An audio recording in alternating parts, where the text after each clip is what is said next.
Shalom, salam damai sejahtera dalam Tuhan kita Yesus Kristus. Apa kabar saudara-saudari sekalian? Saya berharap saudara semua berada di dalam lindungan dan kasih Tuhan. Nah, waktu Sabtu yang lalu, saya memberikan tugas untuk menghafal Mazmur 8, Mazmur pasal 8. Mari kita hafalkan bersama-sama. Ya Tuhan, Tuhan kami, betapa mulianya nama-Mu di seluruh bumi. Kemuliaan-Mu yang mengatasi langit dinyanyikan, dari mulut bayi-bayi dan anak-anak yang menyusu telah Kau letakkan dasar kekuatan oleh karena lawan-Mu untuk membungkamkan musuh dan pendendam. Jika aku melihat langit-Mu, buatan jari-Mu, bulan dan bintang-bintang yang Kau tempatkan, apakah manusia sehingga Engkau mengingatnya? Apakah anak manusia sehingga Engkau mengindahkannya? Namun Engkau telah membuatnya hampir sama seperti Allah dan telah memahkotainya dengan kemuliaan dan hormat. Engkau membuatnya berkuasa atas buatan tangan-Mu. Segala-galanya Kau letakkan di bawah kakinya. Kambing, domba dan lembu sapi sekalian, juga binatang-binatang di padang, burung-burung di udara dan ikan-ikan di laut, dan apa yang melintasi arus lautan. Ya Tuhan, Tuhan kami, betapa mulianya nama-Mu di seluruh bumi. Saudara, bukankah Mazmur ini mengingatkan kita kepada siapa Tuhan itu? Nah, untuk Sabtu berikutnya kita akan menghafal Mazmur pasal 100. Mazmur pasal 100. Saudara-saudari yang terkasih dalam Tuhan kita Yesus Kristus, kita akan melanjutkan kembali pelajaran kita dengan tema hanya satu. Ada banyak yang ditawarkan oleh dunia, tapi hanya satu yang perlu kita ikuti dan kita turuti. Hari ini kita akan mempelajari satu pelajaran yang saya beri judul Satu Hari. Apa judulnya? Satu hari. Nah, di dalam ayat pertama di dalam Alkitab, Kejadian 1 ayat 1, ada satu kalimat yang sangat tegas, yaitu pada mulanya Allah menciptakan langit dan bumi. Pada mulanya Allah menciptakan langit dan bumi. Kalimat pertama dari kitab suci ini, Kejadian 1 pasal 1, merupakan bantahan terhadap semua teori evolusi. Merupakan satu sanggahan terhadap teori-teori lainnya yang bukan berasal dari Alkitab. Tetapi dengan jelas dikatakan bahwa pada mulanya, sejak pada mulanya, Allah yang sudah menciptakan segala sesuatunya. Selama 6 hari Tuhan menjadikan langit dan bumi. Mari kita ingat kembali, apa yang Tuhan ciptakan di hari yang pertama? Betul, terang. Kemudian bagaimana dengan hari yang kedua? Apa yang Tuhan ciptakan? Cakrawala. Bagaimana dengan hari yang ketiga? Apa yang Tuhan ciptakan? Dia memisahkan air, ya, dari daratan. Jadi kemudian ada laut dan darat, dan kemudian mulai ada tumbuh-tumbuhan. Kemudian hari yang keempat, apa yang diciptakan Tuhan? Benda-benda penerang, matahari, bulan, bintang-bintang diciptakan oleh Tuhan. Dan kemudian apa yang diciptakan Tuhan hari kelima? Hewan-hewan di udara, hewan-hewan yang ada di dalam laut, burung-burung, ikan-ikan yang ada di dalam laut. Apa yang diciptakan Tuhan pada hari ke-6? Hewan-hewan yang ada di darat, dan kemudian yang kedua apa? Manusia. Betul sekali. Nah, perhatikan struktur penciptaan ini. Tuhan kita adalah Allah yang sangat teratur. Tidak ada sesuatu yang terjadi secara kebetulan. Mari kita lihat struktur penciptaan. Pada hari pertama sampai hari ketiga, fokus dari penciptaan hari pertama sampai hari ketiga adalah Tuhan fokus menciptakan atau menyediakan sarananya. Hari pertama Tuhan bikin terang. Kemudian hari kedua ada cakrawala dipisahkan dari air. Kemudian hari ketiga ya ada air dan ada darat. Baru kemudian ada tumbuh-tumbuhan. Sedangkan pada hari keempat sampai hari keenam, fokus penciptaan adalah Tuhan menyediakan, bukan menyediakan sarana saja, tetapi 4 sampai 6 Tuhan mengisi sarana tersebut.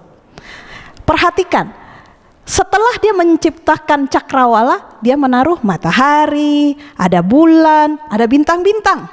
Kemudian hari kelima, dia menciptakan hewan-hewan yang terbang di udara, dan kemudian ikan-ikan yang berenang di laut.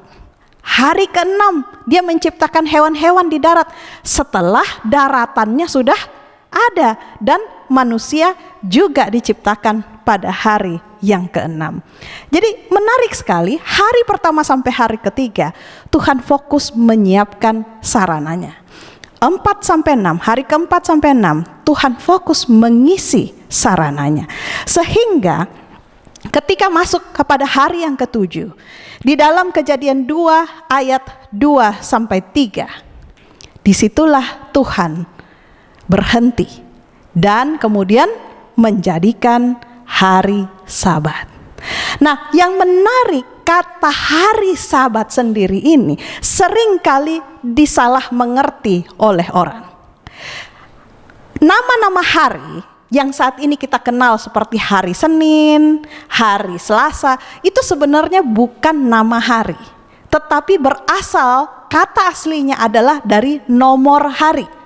Jadi misalnya ketika kita sebut hari nomor 1, itu Yom Rishon, itu hari, artinya hari nomor 1. Hari nomor 2, Yom Seini, itu yang kita kenal dengan hari Senin, hari nomor 2. Hari yang ketiga, Yom Selisi, ini adalah hari nomor 2 yang kita kenal dengan hari Selasa, dan seterusnya. Sehingga kalau ditanya hari apakah hari yang ketujuh itu sudah jelas adalah hari Sabtu, atau hari yang disebut juga sebagai hari Sabat. Ketika mendengar tentang Sabat, banyak orang yang langsung konotasinya itu negatif. Padahal kalau kita lihat dari bahasa aslinya, bahasa Ibrani, kata Sabat itu berarti berhenti atau stop. Ya, jadi kata bendanya itu adalah perhentian, kata kerjanya berhenti. Misalnya kita mungkin sedang mengerjakan tugas, ya kan? Anak-anak sekolah, kita dapat tugas esai panjang sekali. Kemudian kita sudah menulis satu esai yang sangat panjang, dan kemudian kita menjadi lelah. Setelah kita lelah, kita berhenti sejenak, ya kan? Untuk nanti kemudian bisa meneruskan kembali. Nah, pada waktu kita berhenti itulah, begitu kita capek, kita berhenti, itu artinya Sabat, berhenti.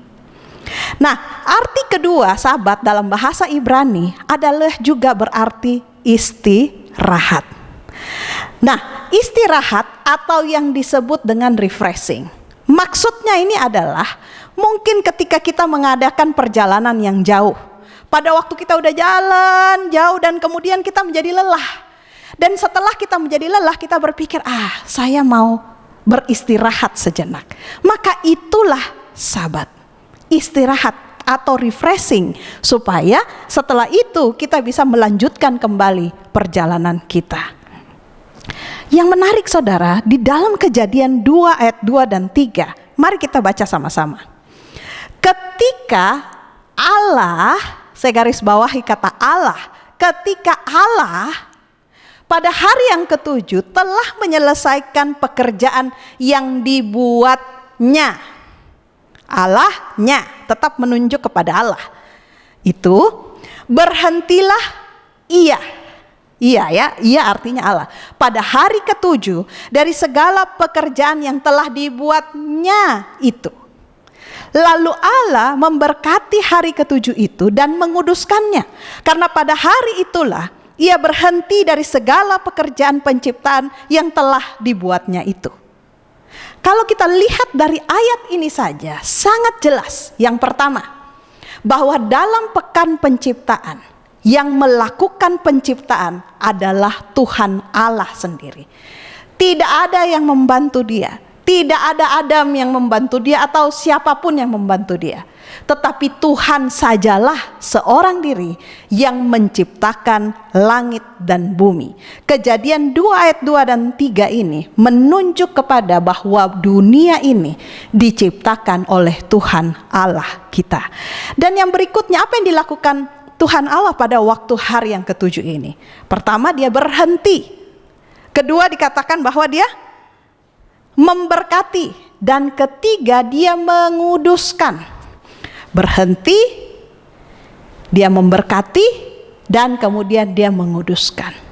Hanya Tuhan Allah yang Maha Kudus yang bisa menguduskan sesuatu. Hanya Tuhan Allah segala berkat yang bisa memberkati sesuatu. Oleh karena itu, saudara, itulah teladan dari Tuhan yang mengajak kita untuk juga berhenti, memperoleh berkat, dan juga menguduskan hari Sabat.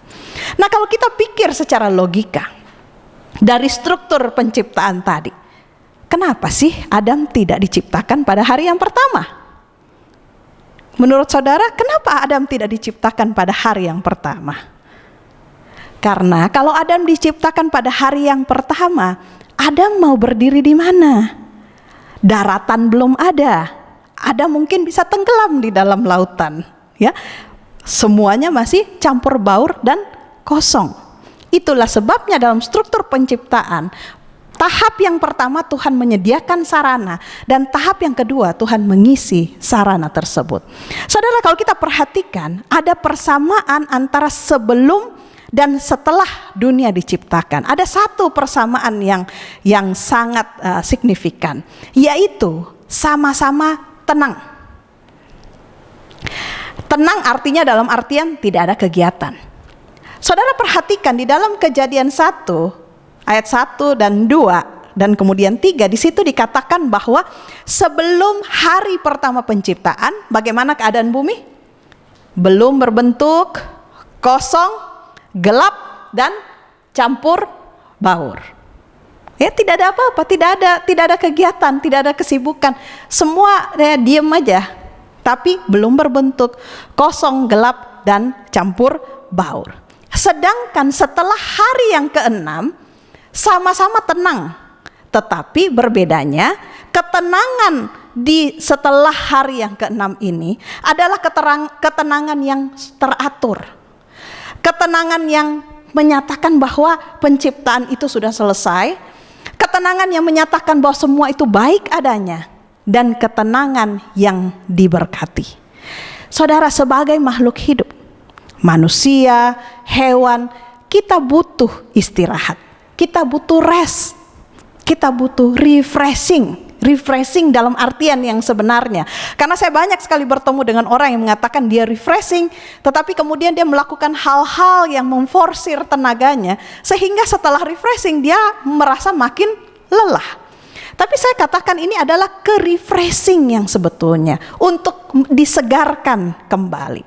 Nah, saudara, ada 2 jenis refreshing. Saudara mau tahu apa itu? Jenis refreshing yang pertama adalah jenis refreshing yang gelap, campur baur, dan kosong. Sama seperti situasi sebelum Tuhan menjadikan langit dan bumi. Apa itu refreshing yang campur baur, gelap, dan kosong? Yaitu refreshing yang kita berusaha cari dari apa yang ada di dunia ini. Ada orang yang stres dan mencari refreshing mungkin dari rokok, atau dari minuman keras, atau mungkin bahkan dari obat-obatan yang terlarang, bahkan hal-hal yang lain. Inilah jenis refreshing yang gelap, campur baur, dan kosong.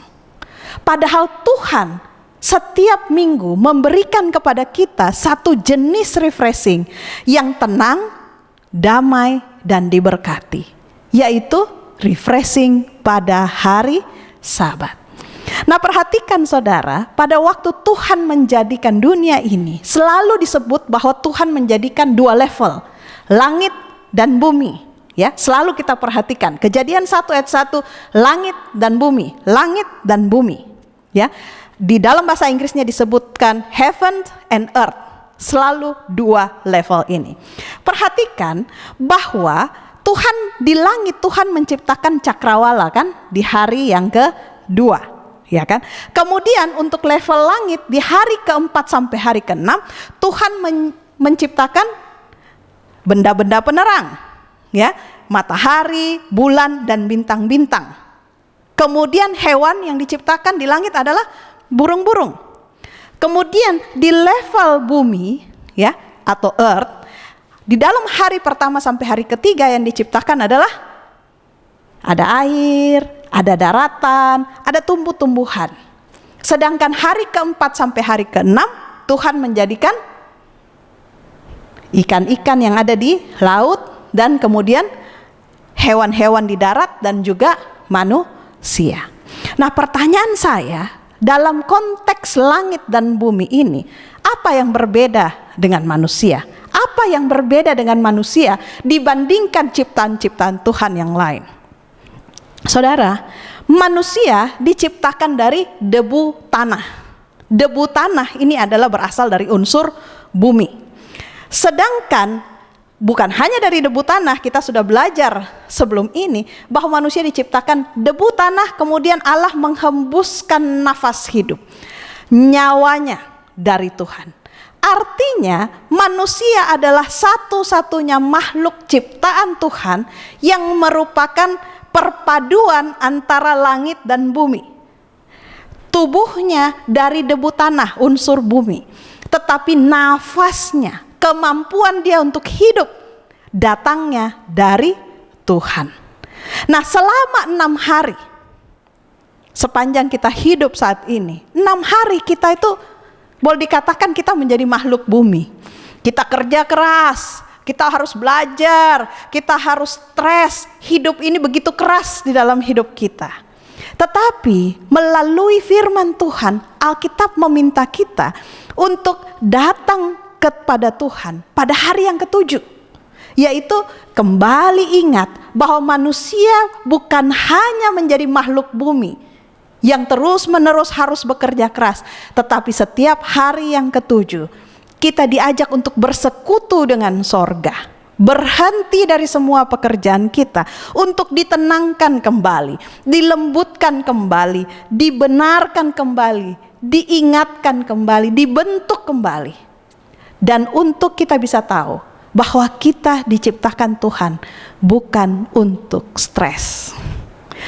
Nah, urutan penciptaan juga menarik, terutama pada hari ke-6. Pada hari ke-6 sebelum Tuhan menciptakan manusia, Tuhan terlebih dahulu menciptakan hewan yang ada di daratan. Ya, setelah itu baru manusia, dan setelah itu masuk ke hari Sabat, yaitu hari yang ke-7. Jadi yang menarik adalah secara urutan manusia berada di tengah antara hewan dan hari Sabat. Nah, kita bisa lihat di sini bahwa jika manusia tidak datang kepada Tuhan, dibentuk kembali, ditenangkan kembali pada setiap hari yang ke-7, maka gantinya untuk lebih menyerupai makhluk sorga, manusia akan lebih menyerupai binatang. Saudara, zaman kita ini, kita hidup di zaman yang jahat. Manusia dalam banyak kejadian bertingkah laku seperti binatang. Dan bukan hanya itu, saudara, bahkan kadang lebih buruk, lebih kejam daripada binatang.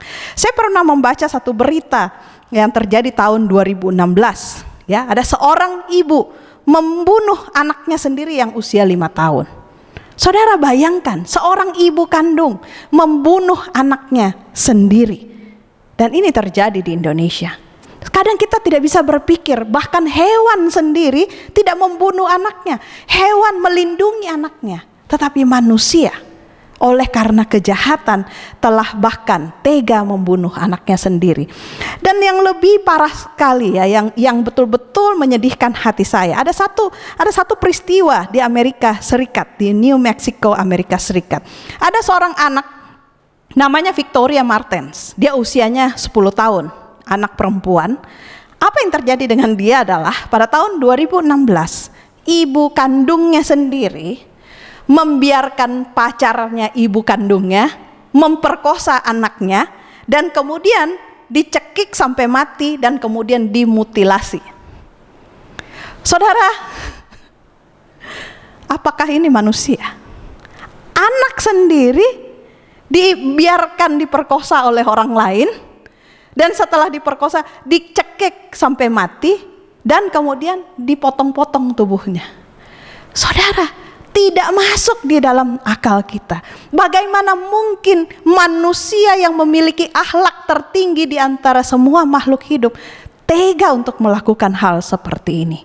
Tapi saudara ingat, bahwa ketika kita tidak datang kepada Tuhan, ketika kita tidak mengangkat pikiran kita kepada sorga, maka setan akan menarik kita turun makin rendah dan makin rendah, sehingga kadang kita lebih menyerupai binatang atau bahkan lebih buruk daripada binatang.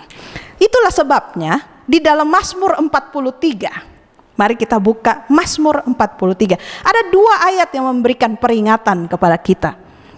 Ayat yang pertama di dalam Mazmur 49 adalah ayat yang ke-13. Kita lihat Mazmur 49 ayat 13. Di situ disebutkan bahwa tetapi dengan segala kegemilangannya manusia tidak dapat bertahan, ia boleh disamakan dengan hewan yang dibinasakan. Apa maksudnya? Maksudnya di sini ada dengan kata-kata sederhana bahwa manusia segemilang apapun, sehebat apapun dia, tapi kalau dia tidak bisa menahan diri, dia sama saja seperti hewan. Ayat ke-21 mengulang kembali hal ini. Mazmur 49 ayat 21. Di sini dikatakan bahwa manusia dengan segala kegemilangannya tidak mempunyai pengertian, boleh disamakan dengan hewan yang dibinasakan. Artinya apa? Sehebat apapun manusia, tapi kalau dia tidak bisa membedakan mana yang benar dan mana yang salah, maka dia sama saja dengan hewan yang dibinasakan. Sangat penting bagi kita sebagai manusia, bukan hanya memiliki karir yang hebat, uang yang banyak, atau mungkin terkenal di antara manusia, tetapi kita harus memiliki roh pengendalian diri, memiliki pengertian atau hikmat dari sorga untuk bisa membedakan mana yang benar dan mana yang salah, supaya kita menjadi manusia yang seutuhnya, bukan disamakan dengan hewan. Nah, kecenderungan manusia yang jahat ini sudah tercermin sejak pada mulanya setelah manusia jatuh dalam dosa. Salah satu cerita yang sangat memalukan sebetulnya itu tercatat dalam 1 Raja-Raja 21. 1 Raja-Raja 21 ini menceritakan tentang seorang raja. Bayangkan saudara, ini raja. Ini bukan rakyat jelata, ini raja. Raja kan harusnya terhormat, ya. Namanya adalah Raja Ahab. Suatu waktu ketika dia berjalan, Raja Ahab ini melihat ada satu kebun anggur yang indah, ya. Dan kemudian setelah dia cari tahu, pemilik dari kebun anggur ini namanya Nabot. Dan kemudian Raja Ahab ini bertemu dengan Nabot dan dia bilang, "Nabot, jual saja kebun anggurmu ini kepada saya. Saya mau tanahmu ini, saya mau ambil alih." Tapi Nabot gak mau jual. Nabot bilang, "Ini gak bisa, ini soalnya tanah warisan, saya tidak bisa menjualnya." Raja Ahab kemudian pulang ke istananya dengan murung, dengan sedih. Dan kemudian setelah berhari-hari dia sedih, istrinya namanya Isabel kemudian datang dan tanya, "Ahab, kamu ngapain sih? Kok sudah berhari-hari kamu murung?" Apa yang dijawab oleh Ahab? "Iya nih, saya itu pengen kebun anggur Nabot itu, tetapi dia gak mau jual kepada saya." Istrinya kemudian katakan, "Ahab, kamu ini kan raja. Kamu yang berkuasa atas seluruh kerajaan ini. Kenapa kamu tidak ambil aja, tarik aja Nabot itu, ditahan aja, kirim tentara ke sana, tahan dia, bunuh dia, kemudian ambil kebun anggurnya." Dan kemudian itulah yang dilakukan oleh Raja Ahab. Dia membunuh Nabot dan dia mengambil kebun anggur dari Nabot ini. Saudara, cerita seperti ini bukan hanya terjadi di dalam perjanjian lama atau di perjanjian baru. Cerita seperti ini itu kita lihat terjadi di dalam kehidupan zaman ini. Bahkan makin menjadi-jadi ketika kita hidup di akhir zaman seperti ini. Nah, hal yang lain adalah kisah tentang Daud. Di dalam 2 Samuel 11 kita tahu cerita tentang Daud dan Batsheba. Ketika tentara lagi pergi perang, Daud tinggal di dalam istana, santai. Jadi hati-hati saudara kalau kita banyak santai ya. Jadi dia lagi santai, dan pada waktu dia santai dia melihat seorang perempuan mandi. Timbullah nafsunya. Dia panggil perempuan itu dan tidur dengan perempuan itu. Dan bahkan bukan hanya sampai di situ, ketika suaminya pulang, dia sengaja menempatkan suaminya itu di garis depan tentara. Jadi kalau perang sama musuh, pasti garis depan yang akan mati. Dan betul itu terjadi. Suaminya, Uria itu meninggal di medan pertempuran. Dan setelah suaminya meninggal, Daud mengambil Batsheba menjadi istrinya. Saudara, bukankah ini yang terjadi di dalam masa kita saat ini? Kita melihat kiri kanan, bahkan di televisi, program-program televisi, film-film. Inilah tema yang dijual di dalam hampir setiap film-film yang kita saksikan saat ini. Mengambil milik orang menjadi lebih seperti binatang daripada menjadi manusia. Di dalam Kejadian 1 ayat 27, kita tahu bahwa manusia itu diciptakan menurut gambar Tuhan. Secara fisik mengikuti cerminan fisik Tuhan. Secara karakter manusia diciptakan dengan kasih untuk tahu bisa membedakan mana yang benar dan mana yang salah. Itulah akal budi yang diberikan kepada manusia. Hewan di darat dan manusia diciptakan pada hari yang sama. Sehingga saudara, ketika manusia tidak datang kepada Tuhan, terutama pada hari ke-7, hari yang diasingkan oleh Tuhan untuk bersekutu dengan Dia, maka secara sempurna manusia bisa menjadi lebih menyerupai hewan. Sifat hewani manusia hanya dapat ditaklukkan kalau Tuhan yang menguasai hidupnya. Kalau kita membiarkan kita sendiri yang menguasai diri kita, maka saudara jangan heran kita akan lebih memiliki sifat yang bengis, kejam, bahkan lebih buruk daripada hewan. Di dalam 10 hukum Allah yang kita sudah pelajari dalam Keluaran 20, 3 hukum pertama menyatakan hubungan kita dengan Tuhan, ya kan? Kemudian 6 hukum terakhir, yaitu hukum ke-5 sampai 10, menyatakan hubungan kita dengan manusia. Dengan demikian, diingatkan kembali bahwa kasih kita kepada Tuhan itu dicerminkan dari cara kita memperlakukan sesama manusia. Kasih kepada Tuhan dicerminkan melalui kasih kepada manusia. Kasih kepada manusia akan menuntun kita untuk mengasihi Tuhan. Bagaimana dengan hukum yang keempat tentang ingatlah dan kuduskanlah hari Sabat? Yang menarik dari hukum keempat ini adalah seperti ini penghubung antara kasih kepada Tuhan dan kasih kepada manusia.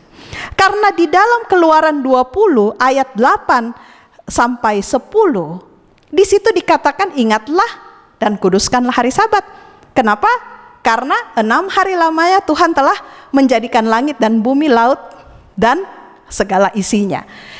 Hari Sabat adalah suatu pengakuan bahwa Tuhanlah yang menciptakan kita. Tetapi tidak berhenti sampai di situ.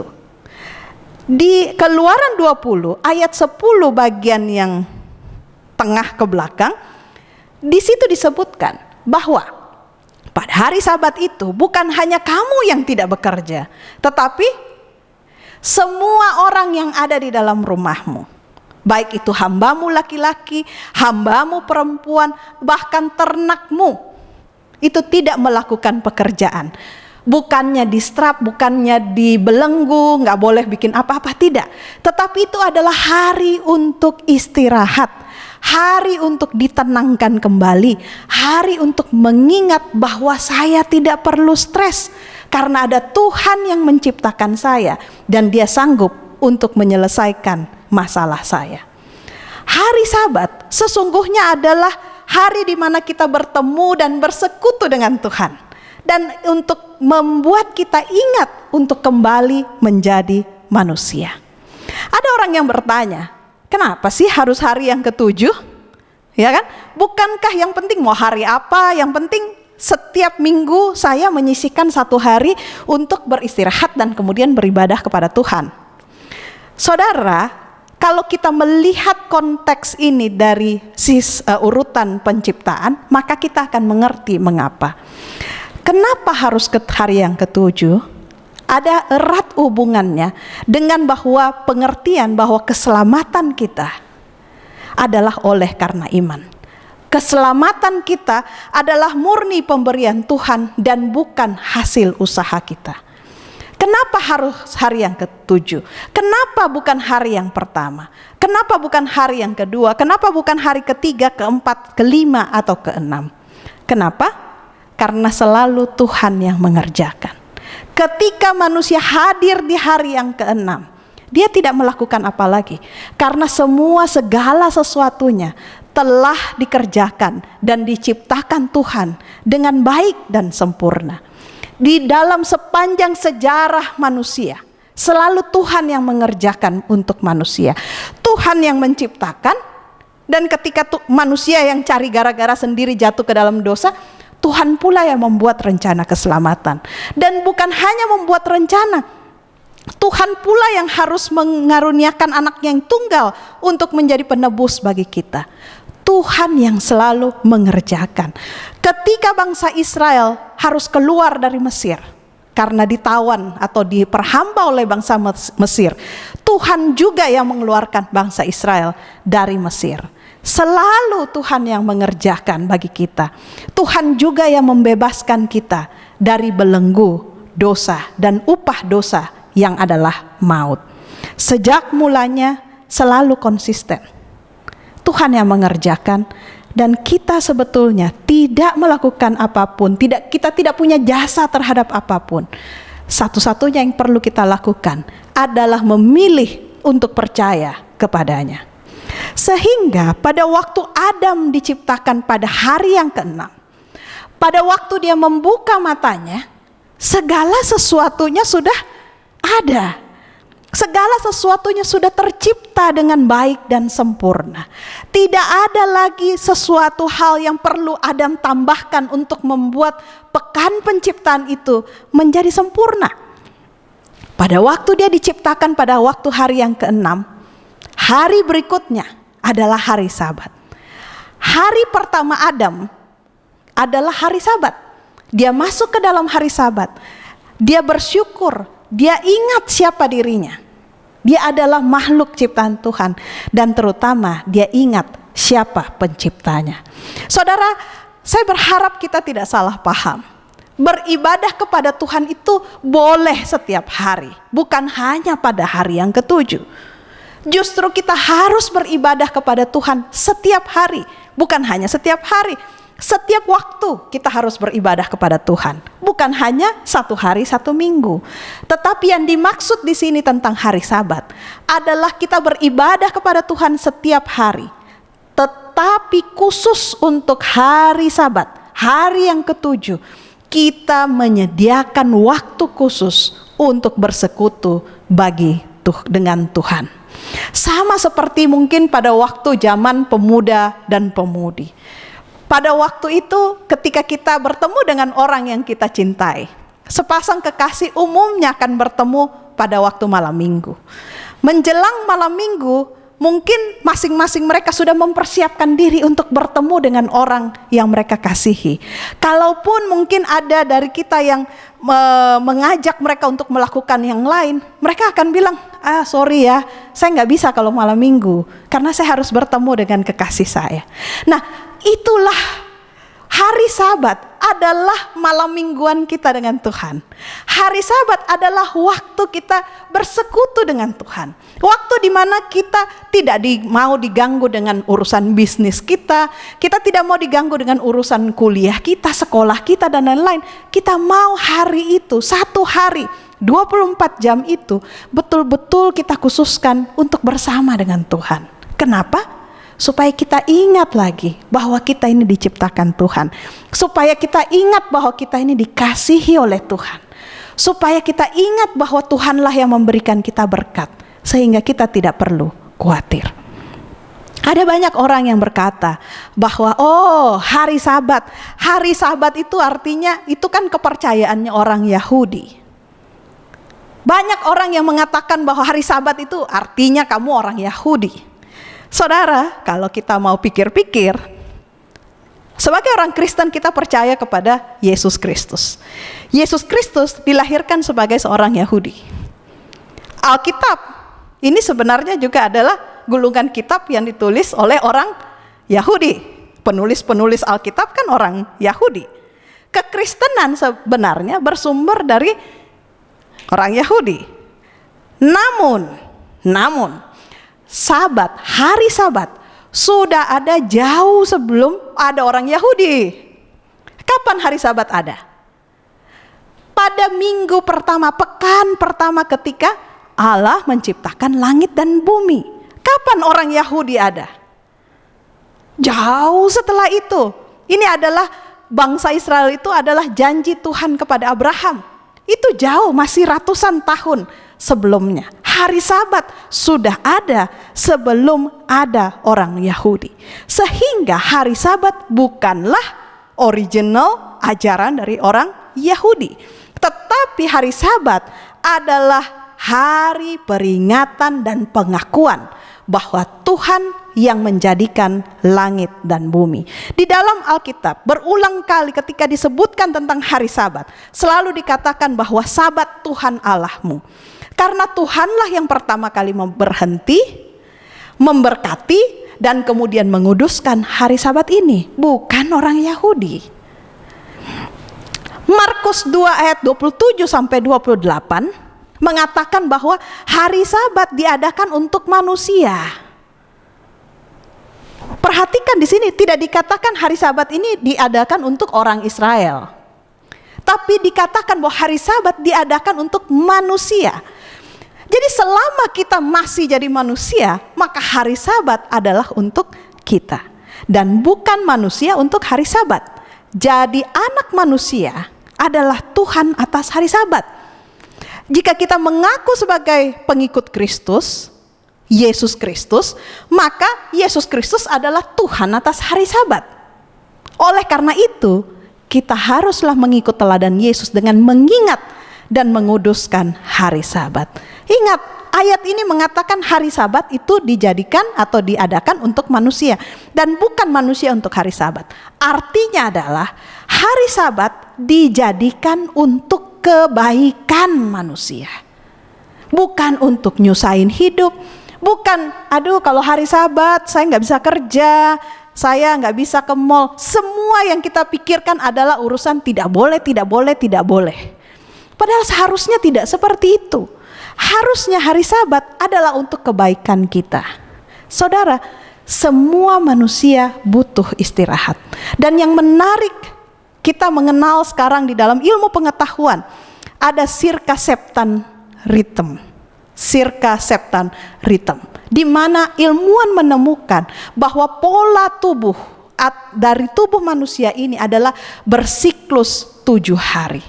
Dari mana kita bisa menemukan 7 hari? Karena tidak ada fenomena alam yang terjadi untuk menemukan bahwa 1 minggu itu 7 hari. Hanya di dalam Alkitablah kita mengetahui dari mana siklus pekan, 1 pekan 7 hari itu dimulai. Hari Sabat diciptakan untuk manusia, untuk kesehatan manusia. Saudara dapat pelajari lebih lanjut mengapa hari Sabat itu sangat penting untuk kesehatan, bukan hanya fisik, tetapi juga mental dan kesehatan secara rohani.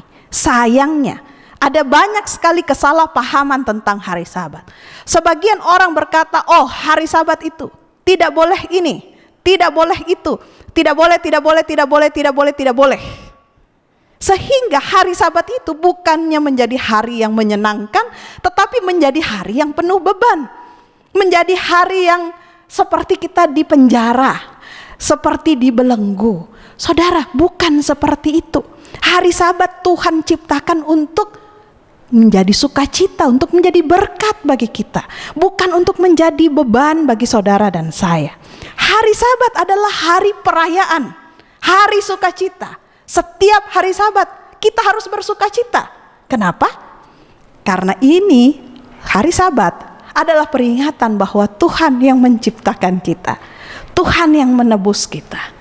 Maka kita tidak perlu khawatir terhadap apapun yang ada di dalam hidup kita.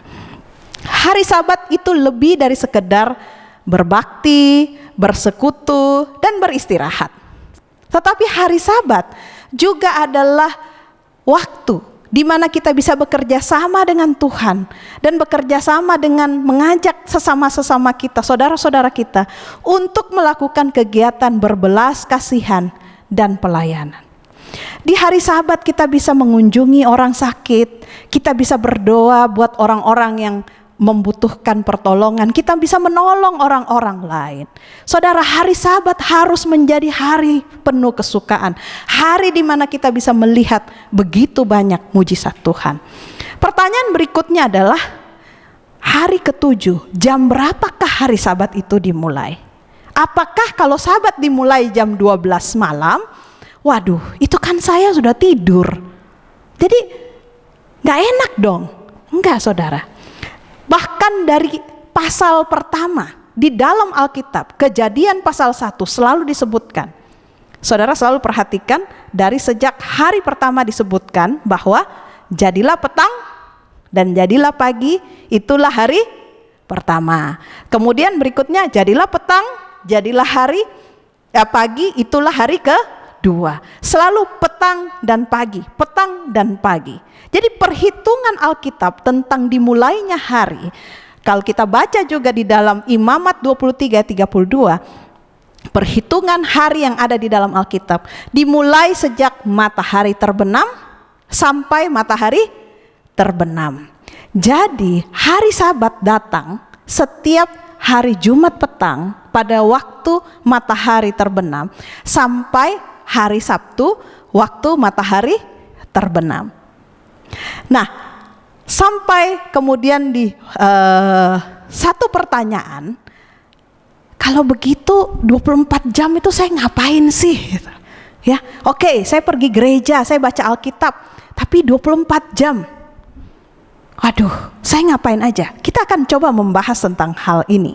Bagaimana kita bisa merayakan dan menguduskan hari Sabat supaya hari ini menjadi satu hari yang penuh dengan sukacita. Nah, saudara, saya mau bayangkan sama seperti kalau sepasang kekasih berjanji akan saling ketemuan di malam minggu. Maka setiap minggu, ketika hari Minggu sampai Kamis, mungkin dia bekerja, atau mungkin dia kuliah, atau mungkin dia belajar, dia selalu akan mengatur kegiatannya supaya dia siap untuk datangnya malam minggu itu. Sepanjang minggu sampai hari Kamis, kita harus belajar menjadi organizer yang baik dengan mengatur semua kegiatan-kegiatan kita selama 6 hari bekerja, Minggu sampai Jumat, dengan berfokus untuk mempersiapkan diri untuk bertemu dengan Tuhan pada hari Sabat. Hari Minggu sampai hari Jumat, kita bekerja dengan baik, kita belajar. Ya, sampai kemudian datanglah yang dinamakan hari persiapan, yaitu hari Jumat. Di hari Jumat ini adalah hari yang penting. Mengapa? Pada waktu itulah mungkin ibu-ibu belanja, ya kan?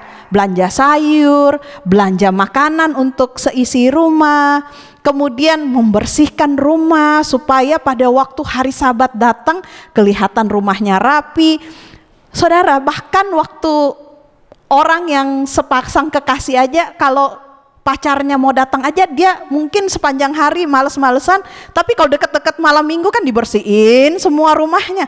Sekarang masa Tuhan kita undang datang ke rumah kita, otomatis kita mau supaya rumah kita itu bersih dan kemudian juga rapi. Kalau kita punya tugas-tugas sekolah, di hari Jumat inilah kita selesaikan tugas-tugas itu. Kita hias rumahnya, mungkin kita taruh bunga, taruh lilin, untuk membuat hari Sabat, datangnya hari Sabat sebagai satu hari yang istimewa. Dan kemudian ketika datang Jumat petang, matahari tenggelam, kita mengumpulkan keluarga kita, suami, istri, ya, papa, mama, anak-anak semua berkumpul. Ngapain aja? Kita menyanyi, memuji Tuhan sama-sama. Kita berdoa bersama-sama, baca Alkitab bersama-sama. Bukankah itu hal yang sangat indah? Saudara, di zaman yang seperti saat ini, di zaman modern seperti ini, mengapa ada banyak sekali keluarga yang berakhir dengan perceraian dan perpisahan? Salah satunya adalah tidak ada persatuan di dalam keluarga. Tidak ada waktu khusus yang diasingkan, bukan hanya untuk bertemu dengan Tuhan, tetapi untuk bisa bersekutu untuk di dalam satu keluarga. Sehingga setan mudah sekali memecah belah keluarga. Mereka akan pergi, anak punya urusan sendiri, ibunya juga punya urusan acara sendiri, papanya juga punya pekerjaan sendiri. Jarang sekali bisa bertemu. Tidak punya waktu untuk berdoa bersama, baca Alkitab bersama, dan memuji Tuhan bersama-sama. Untuk itulah Tuhan memberikan kepada kita hari Sabat. Di hari ini kita bisa berkumpul sama-sama dengan keluarga. Nah, hal ini juga menjadi satu kenangan yang sangat baik, sangat indah bagi saya secara pribadi. Saya sangat bersyukur dari opa, oma, kemudian orang tua saya dari kecil mengajarkan tentang hari Sabat. Setiap Jumat petang, matahari tenggelam, kita sama-sama berkumpul bersama-sama, ya kan? Mulai menyanyi, memuji Tuhan, ingat kembali siapa Tuhan itu dan siapa kita itu. Dan setelah kita membuka hari Sabat itu dengan berkumpul bersama keluarga, kita biasanya akan makan bersama-sama. Makan yang sederhana, tetapi bukan makanannya yang penting, tetapi kebersamaannya. Disitulah kita bisa cerita apa pergumulan yang saya sedang hadapi sepanjang minggu yang lalu. Disitulah kita mungkin bisa tertawa bersama, bisa tersenyum, bahkan bisa menangis bersama-sama dengan anggota keluarga kita. Sampai kemudian besok paginya, Sabtu pagi, kita bisa makan pagi bersama. Dan setelah itu kita pergi ke gereja, ikut ibadah bersama-sama di rumah Tuhan.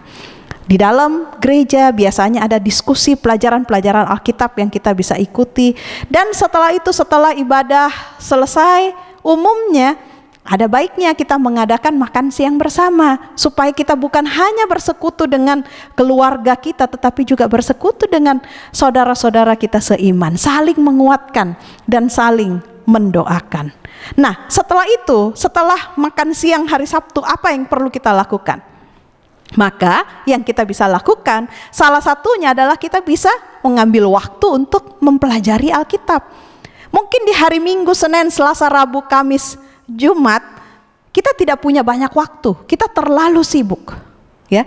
Pada saat itu kita bisa belajar Alkitab bersama. Kita ambil waktu untuk menggali kebenaran-kebenaran Alkitab. Hal lain yang kita bisa lakukan juga adalah kita bisa ajak keluarga kita pergi ke alam, melihat kembali kebesaran Tuhan yang ada di alam.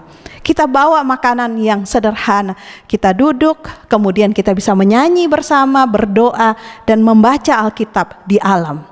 Apa juga yang kita bisa lakukan selain itu adalah mengunjungi orang sakit, orang-orang di panti jompo, anak-anak di panti asuhan.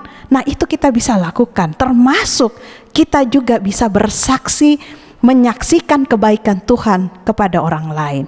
Dan pada waktu penutupan dari Sabat, pada hari Sabtu petang ketika matahari terbenam, kita bisa berdoa bersama-sama kembali. Kita bisa menyanyi bersama-sama kembali dan merasakan bahwa apa yang kita sudah lewati sepanjang hari Sabat itu memberikan kita kekuatan untuk bisa menghadapi 6 hari bekerja yang akan datang. Saudaraku, apakah setan suka hari Sabat? Menurut saudara, setelah kita belajar tentang hari Sabat ini, apakah setan suka hari Sabat? Tentu saja tidak. Kenapa? Hari Sabat menyatakan Yesus atau Tuhan Allah sebagai pencipta dan penebus. Oleh karena setan tidak suka dengan kebenaran hari Sabat ini, maka pada waktu perjanjian lama, setan membuat orang Israel mengabaikan Sabat dan malah jatuh ke dalam penyembahan berhala. Di dalam perjanjian baru, setan membuat orang-orang Yahudi membuat peraturan-peraturan yang memberatkan untuk hari Sabat, sehingga hari Sabat bukan lagi menjadi satu hari sukacita, tetapi menjadi hari beban bagi manusia. Dan di zaman kita, di Daniel 7 ayat 25, setan berusaha untuk mengubah waktu dan hukum, sehingga Sabat tidak lagi diingat dan tidak lagi menjadi hari yang istimewa. Tetapi Tuhan memberikan satu janji yang sangat luar biasa di dalam Yesaya 58 ayat 13 sampai 14. Saya rindu saudara-saudari di rumah membuka Alkitab dan membaca Yesaya 58 ayat 13 sampai 14. Di sini dikatakan janji Tuhan yang sangat luar biasa. Dikatakan, apabila engkau tidak menginjak-injak hukum Sabat dan tidak melakukan urusanmu pada hari kudusku, apabila engkau menyebutkan hari Sabat, hari kenikmatan, dan hari kudus Tuhan, hari yang mulia, apabila engkau menghormatinya dengan tidak mengurus urusanmu atau berkata omong kosong, maka, nah perhatikan saudara nih, maka engkau akan bersenang-senang karena Tuhan, dan aku akan membuat engkau melintasi puncak bukit-bukit di bumi dengan kendaraan kemenangan. Aku akan memberi makan engkau dari milik pusaka Yakub, bapa leluhurmu, sebab mulut Tuhanlah yang mengatakannya. Luar biasa saudara, Tuhan bilang kalau kita ingat dan menjaga kekudusan hari Sabat, maka Tuhan akan membuat kita bersenang-senang karena Tuhan. Satu. Yang kedua, Tuhan akan membuat kita melintasi puncak bukit-bukit di bumi dengan kendaraan kemenangan. Saudara, kalau kita lihat di dalam Alkitab, ada banyak mujizat dibuat atau terjadi di atas gunung atau di atas bukit. Jadi ketika Tuhan katakan bahwa Dia akan membuat kita melintasi puncak bukit-bukit, saudara, ketika kita setia kepada Tuhan, menurut kepada perintah Tuhan, maka Tuhan sebenarnya berjanji bahwa Dia akan melakukan banyak mujizat-mujizat yang tidak pernah saudara akan bayangkan di dalam hidup kita. Dan ini terbukti dalam cerita atau kesaksian dari banyak orang yang memelihara, yang mau menguduskan hari Sabat. Walaupun ada banyak tantangan, mungkin bisa jadi dia di PHK, mungkin bisa jadi dia harus keluar dari sekolahnya, tetapi ketika mereka setia kepada Tuhan, ketika mereka menurut kepada perintah Tuhan, bahwa ingatlah dan kuduskanlah hari Sabat, maka Tuhan secara ajaib membuat jalan keluar bagi mereka. Saudara, aku akan membuat engkau melintasi puncak bukit-bukit dengan kendaraan kemenangan. Dan bukan hanya itu, banyak orang yang katakan, aduh, saya kalau tidak kerja hari Sabtu, padahal ini yang paling rame malah. Ya, tapi Tuhan bilang begini, kalau engkau menurut padaku, ingat dan kuduskan hari Sabat, maka aku akan memberi makan engkau dari milik pusaka Yakub. Menarik saudara, Tuhan bilang bahwa Tuhan sendiri yang akan memberi engkau makan. Kamu tidak usah khawatir. Dan ayat ini ditutup dengan satu materai. Katanya apa? Sebab mulut Tuhanlah yang mengatakannya. Saudara, janji ini bukan dikatakan oleh saya. Janji ini dikatakan oleh mulut Tuhan yang tidak bisa berdusta. Pertanyaannya sekarang, apakah kita percaya bahwa Tuhan akan menggenapi janjinya? Walaupun kadang-kadang situasi di depan mata kita sepertinya kita tidak bisa melihat kegenapan dari janji Tuhan itu. Saudara, saya mau cerita terakhir tentang ada satu jenis kepiting yang hidup selalu di dasar laut. Namanya Statochis stone. Kepiting ini selalu hidup di dasar laut, dan walaupun di dasar laut kan tetap ada ombak. Setiap kali ombak datang dan kemudian membuat dia terlempar-lempar, tetapi setelah dia terlempar, dia tetap bisa kembali ke posisi yang semula. Dia tahu membedakan mana atas mana bawah. Nah, ilmuwan kemudian melakukan satu riset terhadap kepiting ini.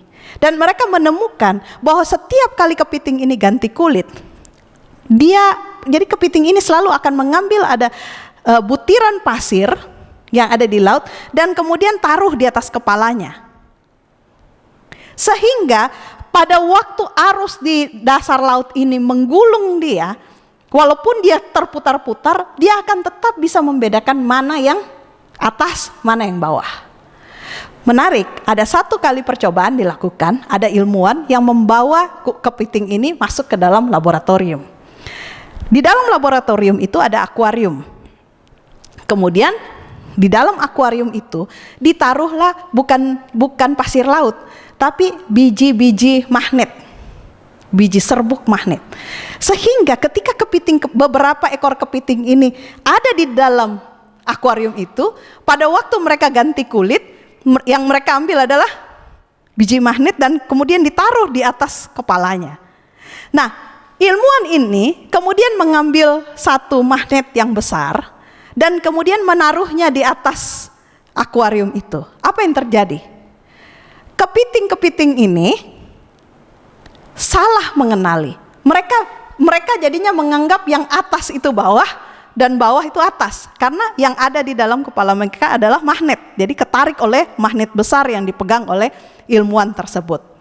Nah, kemudian ilmuwan itu memasukkan satu ekor kepiting yang tidak dipelihara di dalam akuarium, yang masih fresh dari lautan, ya, yang tidak ada biji magnet di atas kepalanya.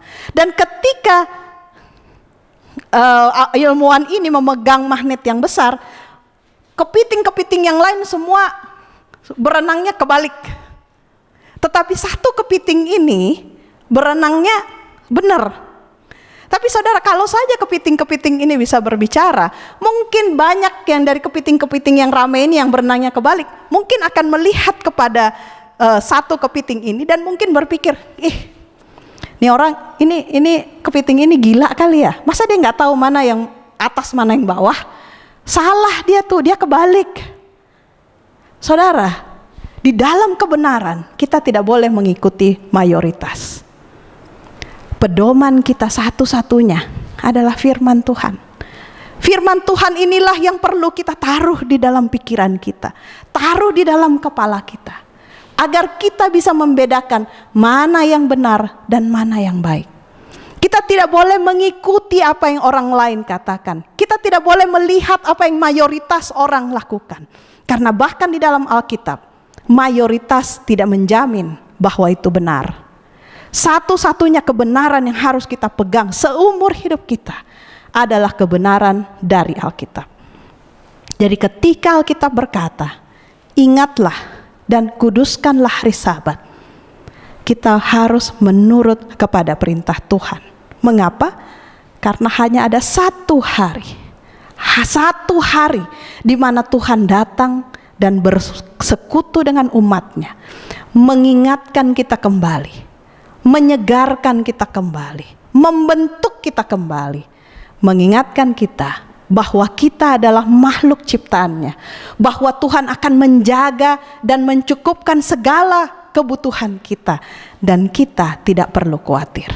Saudara, jika dari antara saudara-saudari yang sedang mengikuti tayangan ini, pada waktu Roh Kudus berbicara di dalam hati saudara-saudari, jangan keraskan hati. Kebenaran tentang hari Sabat seringkali terkubur, bahkan dianggap adalah sesuatu kebenaran yang keliru. Tetapi Alkitab dengan tegas mengatakan, ingatlah dan kuduskanlah hari Sabat. 10 hukum masih berlaku. Kita menganggap bahwa jangan membunuh, jangan mencuri masih berlaku. Tetapi mengapa kita tidak memperhatikan hukum yang keempat, yaitu ingatlah dan kuduskanlah hari Sabat. Padahal inilah waktu di mana kita bisa bersekutu dengan Tuhan. Setiap kali ganti tahun, ketika kita dapat kalender, maka umumnya yang kita akan selalu cari adalah kapan tanggal merah. Saudara, melalui firman-Nya, Tuhan sebenarnya memberikan tanggal merah buat kita setiap minggu, yaitu pada setiap hari yang ke-7. Mengapa kita tidak mengambil kesempatan untuk beristirahat, untuk ditenangkan, dan untuk diingatkan kembali siapa kita dan siapa pencipta kita? Jika di antara saudara rindu untuk mengambil komitmen, Tuhan, mulai sekarang saya tidak mau lagi stres. Saya tidak mau lagi memikul beban hidup saya sendirian. Karena saya tahu setiap minggu, setiap hari yang ke-7, pada hari Sabtu, Tuhan menyediakan waktu di mana saya dapat bersekutu dengan Tuhan. Di mana Tuhan memberikan saya kekuatan untuk bisa menghadapi apapun yang akan terjadi selama 6 hari pekerjaan saya. Dan Tuhan memberikan hari Sabat karena Dia rindu untuk bertemu dengan kita. Tuhan rindu untuk memberkati kita. Maukah saudara datang dan menyambut undangannya? Jika saudara mau, saya undang kita tunduk kepala, kita akan berdoa. Ya Tuhan, Bapa kami yang di surga, kami sangat bersyukur Tuhan memiliki Allah yang seperti Engkau, yang penuh hikmat dan kasih karunia. Kami bersyukur karena melalui firman-Mu, Engkau memberikan kepada kami satu hari yang istimewa. Satu hari yang sangat istimewa. Hari di mana kami mengingat bahwa Engkaulah Tuhan Allah yang menjadikan langit dan bumi. Dengan demikian kami tidak perlu khawatir di dalam hidup kami, karena kami tahu kami memiliki Engkau yang akan memelihara kami. Ya Tuhan, kami berdoa agar kiranya melalui kebenaran tentang hari Sabat, Engkau memampukan kami agar mulai saat ini kami dapat mengingat dan menjaga kekudusan hari Sabat-Mu, hari yang ke-7. Untuk dengan cara kami bisa berkumpul bukan hanya bersama anggota-anggota keluarga kami, tetapi yang terutama Tuhan, ini adalah waktu yang kami bisa khususkan fokus untuk bisa bertemu dengan Tuhan, untuk bisa dikasihi kembali, untuk bisa dibentuk kembali oleh Tuhan, sehingga kami tidak perlu stres menghadapi hidup kami sepanjang minggu yang akan datang. Ya Tuhan, tolonglah kami. Kami tahu ini adalah satu tantangan atas perubahan besar yang akan kami lakukan di dalam hidup kami. Tapi kami tahu bahwa Engkaulah Allah yang maha kuasa. Tidak ada yang mustahil bagimu Tuhan. Engkau sanggup untuk melakukan mujizat dan memberikan jalan keluar terhadap setiap tantangan yang kami hadapi, terutama ketika tantangan itu datang oleh karena kami mau menurut kepadamu. Tolonglah kami Tuhan. Terima kasih Tuhan karena Engkau beserta dengan kami pada saat ini. Kami berdoa di dalam nama Yesus yang menjadi penebus, juru selamat dan imam besar kami. Amin. Saudaraku, itulah pelajaran kita pada hari ini. Kita akan bersambung kembali pelajaran kita di Sabtu yang akan datang dengan judul Satu Peristiwa. Saya berharap semua dari kita akan bisa bertemu kembali untuk belajar firman Tuhan bersama-sama. Tuhan memberkati kita. Shalom.